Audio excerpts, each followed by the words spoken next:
Сәлем жастар, мен Муташева Динара, 2020 жылдың стартап Маңғыстау жобасының финалистімін. School Skills студенттердің дағдыларын дамыту мектебінің ашылатындығын хабарлаймыз. Бұл мектепте Hard Skills, Soft Skills дағдыларын дамыта аласыздар.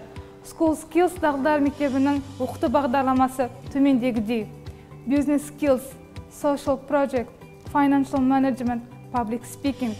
Жастар, алдағы уақытта өздеріңізді керемет жобаның іске асу жолында көргілеріңіз келсе, онда біз сіздерді School Skills мектебінде күтеміз.